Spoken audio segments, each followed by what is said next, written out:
All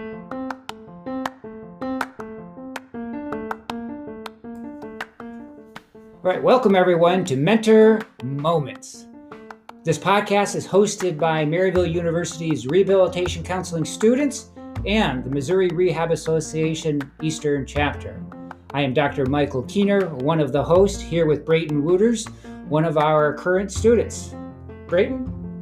How's it going? My name is Brayton Wooters. I am one of our students here in our program.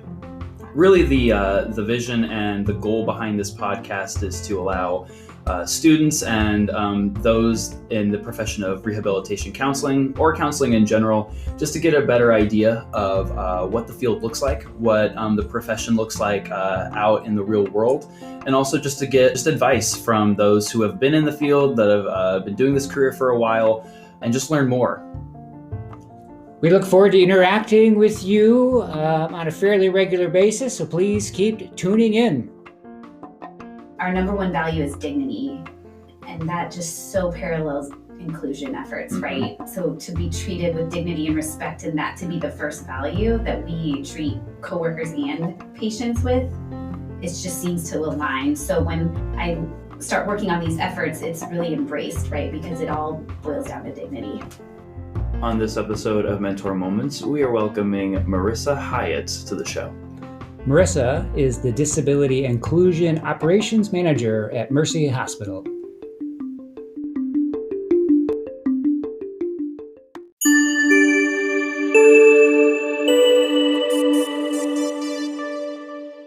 Well, thank you again for joining us on Mentor Moments. We would love just to hear a little bit, a short little bio of your career. Awesome. Well, I graduated with degrees in criminal justice and Spanish, and really thought my career path was going to be helping people in a capacity of reentry, right? These are individuals who have served time, and I really wanted to give them a second chance and provide resources and really help them live a better life. What I didn't realize when I graduated was that every state and federal agency was on a hiring freeze. I was, kind of in that spot, desperation came through where I needed a job. And so I found a job for MERS Goodwill as a job developer. And I had no idea what a job developer did, but it said working with people. And I found that as my strength. And so I said, working with people, managing caseload, I can do that. I did some private probation in college. So I knew how to write reports and things like that. So I did it. I interviewed and got the job. So as far as my background with disability, that really wasn't something I had. And so I just learned on the job. Fast forward 2 years later, I was offered the director position for MERS Goodwill at their St. Charles Career Center. And for the next 9.5 years, I was able to grow this office to be one of the biggest offices at MERS Goodwill. We provided almost all of the specialized services. We operated job coaching out of that office, just had a blast. And so, but sometimes you get a point in your career where it's time for a change or a leap of faith, so to speak. And so August of this year, I joined Mercy Health Systems as their Disability and Inclusion Operations Manager. And so I've shifted now to an employer perspective, but I get to be part of this inclusion effort for the whole ministry. So we serve Missouri, Arkansas, and Oklahoma. So it's just been an amazing 90 days. And it's really been a great way to transfer my skills that I've had at Goodwill for these past 12 years and really expand that into this employer perspective. Great. Marisa, our podcast is not only for, like students or early career, but like maybe people who are in the same boat as you that were like, okay, I'm ready for a change. And can you talk a little bit more about that it's got to be a little bit scary, right? To do something new, but yet something was pushing you or you're seeking more. Right. It's weird to be the newbie after over a decade, right? I was so confident in my role at Goodwill. And that's one of my strengths, I would say. And so walking into a new position, but I knew I was ready for another challenge, but I knew I wanted to stay in disability and inclusion, right? My passion is helping people with disabilities find employment and seeing that connection and that life change happen, right? But I spent I spent my whole career trying to knock down doors. Come on, employers, let's do this. And so to have this opportunity that happened so organically with Mercy as an employer that's saying, hey, we welcome people. Yeah. We want to be an employer that hires individuals with disabilities and not make it hard. And we have such an open door.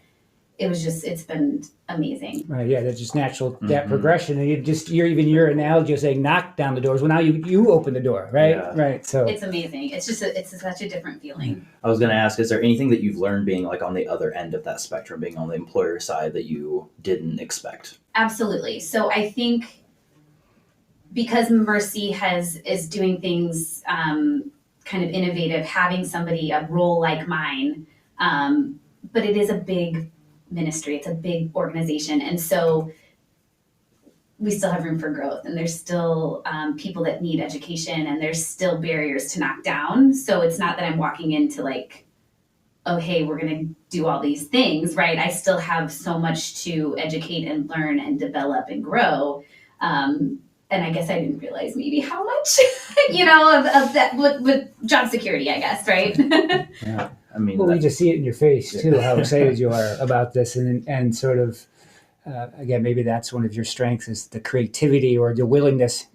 Yeah, I could do this, right? And just go in, and just jump in feet first, and then make it work. And then a willingness to learn as well. Yeah, that's a huge thing. Absolutely. So is there something that our listeners do not know about you that you'd like to share that maybe also helps in your job in some way? So I'm very much a people person, and I find a lot of energy. I get my energy from, helping people, and I love to feed people and see smiles on their face and enjoy things. And so I love charcuterie boards. So if anybody doesn't know what that is, it's a meat and cheese really, but it's really this beautiful board that you can put together with all these fun things and then enjoy it with other people. And so that's really become like one of my side passions the last 2 years.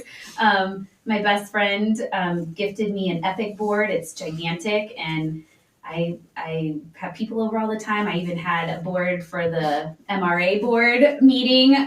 We enjoyed that pre-COVID. So I thrive off of people. And so anytime I can interact, whether that's with work or outside of work, I find a reason. And charcuterie has been my reason lately. It's the conduit, right? It's where it's the gas to get to going. So that's awesome. I'm not even going to try to pronounce that word. I know that I would butcher it. We'll work on it. Yeah. So I am curious, just a few great things that you've learned. I would say just from working with MERS Goodwill and then also with Mercy, anything that you, great things about working for either of those employers? Absolutely. Well, I want to definitely talk about MERS Goodwill. I spent 12 years there, and it was just a wonderful experience to grow an office to serve a community that was growing. St. Charles County has grown exponentially in the last decade. And so to be able to be part of that growth, to serve individuals in that area and to partner with businesses. So I thrived off of educating and partnering with businesses. I loved when that light bulb went off and they were like, wow, disability hiring is best practice. It's not charity. It's not, because it's the good thing to do. No, this is good business. This helps my bottom line. We're getting great employees. We're getting reliable, dependable, whatever it may be. And so that was just wonderful. And then obviously our relationship with vocational rehabilitation, we had a beautiful thing. And so that was a wonderful. And now on the flip side, working at Mercy, still partnering with Voc Rehab has been wonderful. And I'm partnering with Voc Rehab in Missouri, Oklahoma, and Arkansas. So to be able to learn about these other states and what they're doing and what they can offer people with disabilities is wonderful. And then Mercy's just, there's a lot of flexibility and the culture, and, our number one value is dignity. And that just so parallels inclusion efforts, right? So to be treated with dignity and respect, and that to be the first value that we treat coworkers and patients with, it just seems to align. So when I start working on these efforts, it's really embraced, right? Because it all boils down to dignity. Yeah, so true. Can't, we're just personal values matching with, company values. It maybe thinks back to early career theory where there's personality traits, work traits, and we want to match them, right? And then have a good fit there. So I know you had 90 days on the new job, but is there an initiative that maybe that you would like to promote, or again shout out to anybody? We'd love to again help promote Mercy and the good work that you're doing. Absolutely. So when I joined, Mercy now has a Disability Resources Council, and this is a Mercy-wide council that is for anybody who would like to join, any coworkers. So it can be coworkers who want to promote the initiative, or it could be individuals with disabilities that are our coworkers. And so we have these really active committees, and we're doing so much community outreach. We're doing so much training within Mercy on disability inclusion. We're partnering with VR, and part of our council, VR is sitting at that table, and other community agencies. And so that's something I'm super proud of, is that Mercy has such a robust disability resource council. We have an amazing intranet where leaders and coworkers can go to find information on all these different things. If you're hiring somebody with autism, it gives you some tips and it gives you questions to ask. And our recruitment team has been wonderful to try to embrace this disability hiring, right? Because it's another pipeline. It's an amazing pipeline of candidates that maybe would have gotten passed up if the education piece wasn't there. And so just to walk into that and then to take charge of it and get to do all these fun events. So this week we had our first lunch with a leader session. And so this we're going to do once a month. And this was our first one in November, and it featured patient transport and food and nutrition. And it was an opportunity for potential candidates to come learn about these departments, right? Because at a hospital, which I quickly learned, is a little city, right, on its own. And there's just so many different jobs, so many that I don't even know about. And you don't even really know until you're there. And so we had 2 hiring leaders join us and give us really in-depth information about these different departments, because sometimes people think food and nutrition is just dishwashing. Oh, no. There's so many areas that you could start a career. We have some coworkers who have been there 20 plus years. And so we gave them information, and then the individuals that participated were able to ask questions, and then we gave some tips on how to apply if you were interested. And so I've already gotten some people emailing me saying they've applied. So it was just really great. So next month in December, we will be featuring Contact Center, which is work from home jobs, and medical receptionist. So if anybody was wanting to get their foot in the door in that medical reception is a great way to do that. So really proud of that, and hopefully that continues. Well, we need to have you back in a couple of months just so you can see the progress with that. So that's absolutely, awesome. Absolutely. Yeah, I love those ideas. I'm still wrapping my brain around how that kind of networking piece and being able to model those jobs for those individuals that's really and cool. Just emphasize it's not just a job, it's career development, right? So it's a lifelong thing, and again, just like you, Marisa, where you were okay, I grew here and I want to grow here. So it's not just a job, it's how we growth and support the individual. Yeah. So again, as you know, this podcast is in partnership with the Missouri Rehab Association Eastern Chapter. And Marisa, you are our current president. So what made you get involved with the board and stay active, or what drives you to continue on? So pretty quickly in my career at Goodwill, I had, some close friends that were part of it, and they said, hey, you should come do this. And I said, okay. And luckily, I participated peripherally for a while, and then I had my children, and, extracurriculars just kind of get pushed to the side, which is fine. But that's what I love about this group, is that they embraced me back when I was ready. And, so it's just a wonderful group of people. But, what I love about it the most is 2020 was really hard for everyone. And with the pandemic, it kind of shut down fundraising efforts. And, we really thought, oh my gosh, what are we going to do with this group? And to be honest, it really reinvigorated our group. I mean, we've had more participation in the board than we've ever had. We've done such amazing things on this virtual platform that I know people are exhausted with, but it really is a way to still connect. And we sold T-shirts, we had virtual trivia, we did a holiday event. I mean, we just did so many cool things that I'm not sure we would have been as creative had the pandemic not pushed us to how do we continue to fund our Barbara Parker Scholarship? How do we continue to get people to join our mission and also train people, right? We did some amazing trainings. So I've just been in awe of what we've pulled off over the last almost 2 years. And so to be president at this time has been really awesome. Yeah, I like sort of two things that you said. One is, like sometimes events, in this case the pandemic, really forces us to change, right? Like you're probably right. We would have been still trying to do things meeting in person versus the flexibility now of meeting virtually and being able to better fit that into schedules. And then because of that, we just created better relationships, and instead of maybe doing one big event, we did multiple small events and then still raised more money. So yeah, that's awesome. Yeah, we still were able to do our awards banquet, which just really honors some really cool people in our field and the consumers that we serve. And it's just been great. I think everybody in this field should consider at least, attending one meeting just to see how much fun we have. Well, even I like how you said too, we are an open door group, whatever life phase you are, you can participate at that level. Yep. So.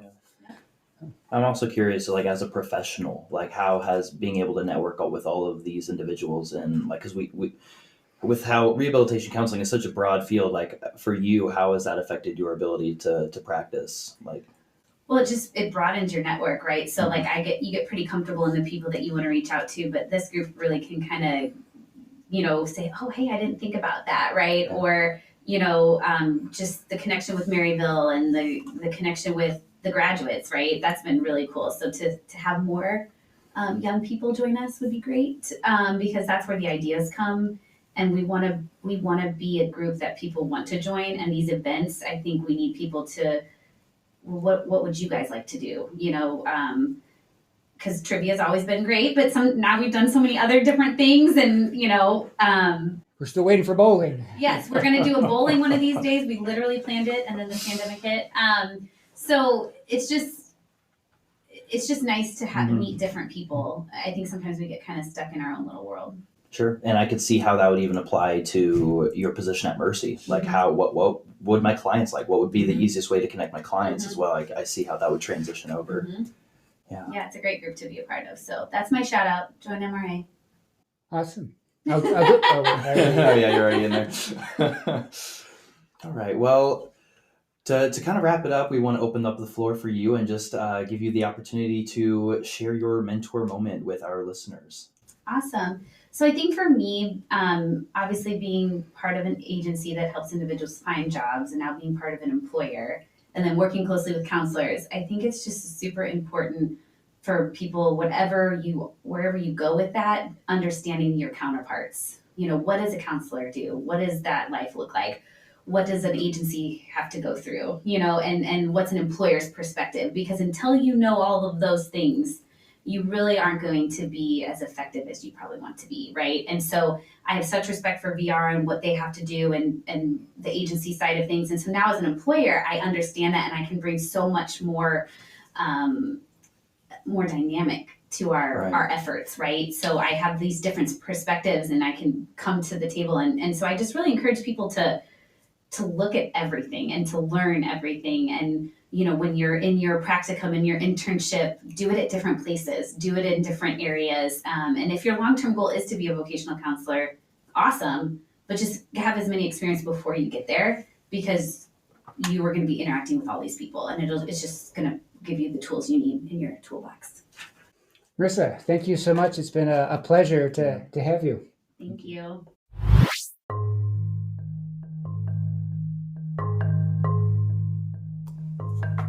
Thank you for listening to another episode of Mentor Moments, hosted by the Maryville University Rehabilitation Counseling Student Organization and the Missouri Rehab Association Eastern Chapter, also affectionately known as Merks and Mar, like cookies and cream, Merks and Mar. If you want to learn more about our program here at Maryville University, or just rehabilitation counseling in general, we want to encourage you guys to follow us on social media. You can follow us on Instagram at rehab_Maryville, on Twitter at Maryville Rehab, or on Facebook at Maryville Rehab Counseling. If you want to learn more about the Missouri Rehabilitation Association Eastern Chapter, you can log in online on mraeasternchapter.com to get more info. And we look forward to seeing you guys next time. All right. See you then.